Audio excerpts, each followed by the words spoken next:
Mother and Mom, ito ay isang South Korean drama na ipinalabas noong March 2025.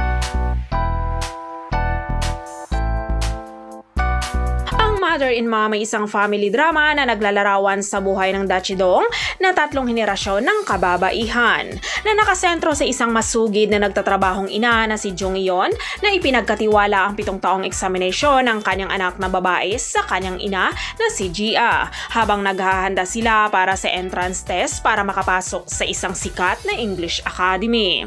Itinatampok ng drama ang eksena sa early childhood na pribadong edukasyon na nakakakuha ito ng atensyon.